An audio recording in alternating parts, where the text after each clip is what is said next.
आदाब, नमस्कार। मैं आपका दोस्त हिंदुस्तानी। दोस्तों, मुझे किसी सिलसिले में अहमदाबाद जाना हुआ और मेरे पास 2 दिन का वक्त था। पास में एक क्रिकेट ग्राउंड था। बच्चे फुटबॉल और क्रिकेट, कबड्डी खेल रहे थे। तो मेरे पास वक्त था, इसलिए मुझे वहाँ जाना पड़ा। तो मैं क्रिकेट खेलता था और मुझे बड़ा शौक था।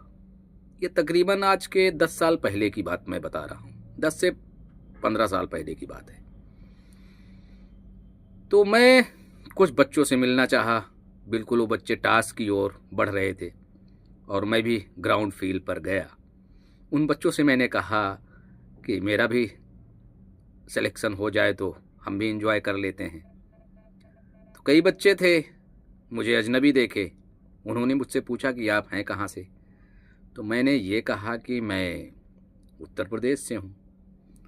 तो उन्होंने कहा कि भाई, हम आपको नहीं खिलाएंगे, हमारे पास पर्याप्त प्लेयर हैं।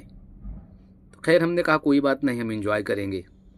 तो 2-3 बच्चों को मजाक थोड़ा सूझा और उन्होंने कहा कि भाई साहब, आप एक काम क्यों नहीं कर लेते। हमने कहा बताइए। उन्होंने कहा कि जब हम लोग बाउंड्री मारेंगे तो आप गेंद पकड़ के लाइएगा। इस सिलसिले में आप रुके रहिए, मैच देखिए और ये काम कीजिए। तो मैंने उनसे हाँ कर लिया। बस वो बच्चे थे, मैं भी उस टाइम बच्चा ही था। तो अल्हम्दुलिल्लाह मेरा अखलाक तब से यही है। तो मैंने कहा ठीक है भाई, आप लोग अगर खुश हैं तो मैं ये काम करूँगा। क्रिकेट उनका शुरू हुआ, बाउंड्री लगने लगी और मैं सिलसिलावार वही काम करने लगा। कभी लेग साइड, कभी आप साइड, कभी स्टेट, कभी मिड ऑफ, कभी मिड विकेट। और जब बाउंड्री मारते तो मैं दौड़ता हुआ बॉल को लेकर स्टेडियम में फेंक दिया करता था। मैच खत्म हुआ, मैं बाउंड्री पे खड़ा हुआ था। 2 बच्चे गए, मुझे बुलाए, बोले आप यहाँ आए, अंदर आए। तो मैं गया। उन बच्चों को मेरा सलाम है। बोले आप इस तरह के कैसे ख्याल रखते हैं, हमने तो मजाक में कहा था, आप सीरियसली ले गए। अरे हमने कहा नहीं भाई, आप मेरे दोस्त हैं और आज तो ये मेरे को मौका मिला, वरना हम तो अपने दोस्तों के साथ एंजॉय किया करते थे। तो आज इस तरह का मैंने एंजॉय कर लिया। उन्होंने कहा कि अब सारे लोग फील्डिंग करेंगे और आप खेलेंगे, मैं आपको बॉल करूंगा। तो हमने कहा चलिए ठीक है, एंजॉय कर लेते हैं। तकरीबन 2 ओवर उन्होंने फेंका मुझे और मैं खेला। उसके बाद नेक्स्ट मैच हुआ और मैं एक टीम का हिस्सा बना। दोस्तों, इससे ये सीख मिलती है कि मोहब्बत से क्या कुछ नहीं जीता जा सकता। इंसानियत बहुत बड़ी चीज है। किसी को एक बार जनाब दिल देकर तो देखो, तय है वो आपका हो जाएगा। लेकिन हम उस रास्ते पर पहले चलें तो। अगर उस टाइम में सोच लिया होता कि ये बच्चे बदतमीजी कर रहे हैं, ये हमारा मजाक बना रहे हैं।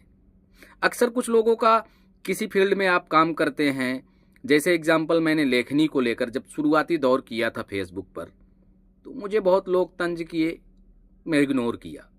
कुछ लोग बताते भी थे कि यार आप फेसबुक पे क्या फ़ायदा है। लेकिन अल्हम्दुलिल्लाह आज आपके सामने है हिंदुस्तानी। मेरे को ये हिंदुस्तानी पहचान इसी लेखनी के नाम से मिली, सोशल मीडिया पे मिली। आप लोगों का बहुत मोहब्बत मिलता है, इसके लिए मैं शुक्रगुजार रहूँगा।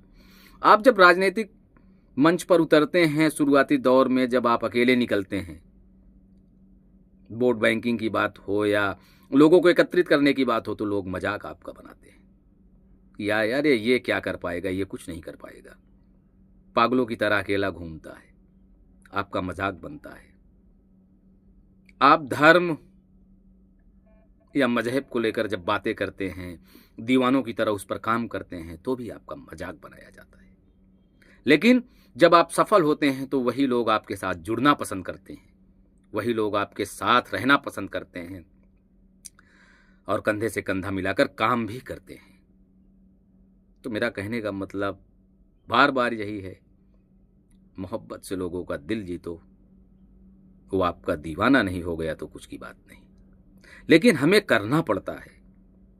देखिए, कुछ भी काम करने के लिए थोड़ा तो परिश्रम करना पड़ेगा।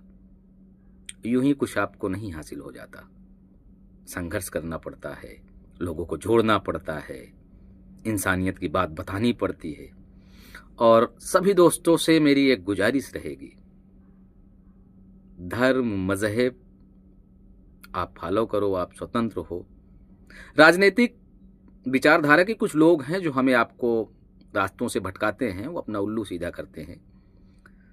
अगर थोड़ा सा आप उन सब चीज़ों को छोड़कर इंसानियत और थोड़ा पहले पुराने दौर में चले जाओ तो एक दूसरे से क्या लगाव थी, आस पड़ोस में जो लोग रहते हैं, किस समाज से हैं, किस समुदाय से हैं, ये मालूम, ये नहीं सोच होनी चाहिए। ये सोच होनी चाहिए कि वो मेरा पड़ोसी है, वो मेरा दोस्त है, वो मेरा हमवतन भाई है। यकीन कर लीजिए, जीने का मजा अलग हो जाएगा। अपनी पहचान आप मोहब्बत के नाम से बनाइए, इंसानियत के नाम से बनाइए। ठीक है, सेकुलरिज्म का मामला आता है, लेकिन ये सब राजनीति में बातें आती हैं। जमीनी स्तर पर इंसानियत के नाते ये सब मायने नहीं रखता। तो उम्मीद करता हूँ लोगों को मोहब्बत दो और मोहब्बत लो। इसी का नाम जीना है, इंसानियत ही बहुत बड़ी बात है। तो उम्मीद करता हूँ आप लोग एकजुट होकर रहेंगे। और रही बात, ना कोई हिंदू भाई कहीं जाने वाला है, ना कहीं मुस्लिम भाई जाने वाला है।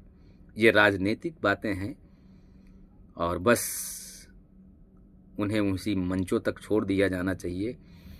तो जब कहीं किसी को जाना नहीं है, हम सबको यहीं रहना है, तो एकजुट होके क्यों ना रहें। समाज में एक अच्छा संदेश जाएगा, आने वाले जनरेशन को एक बेहतरीन पैगाम जाएगा। और अगर हम जातिवाद में उलझ गए तो हमारा आने वाला कल क्या होगा, बहुत बुरा हो जाएगा। तो इससे अच्छा है कि आज हम अभी अच्छा करने की कोशिश करते हैं। उम्मीद करता हूं आप लोग कुछ यूं ही करेंगे।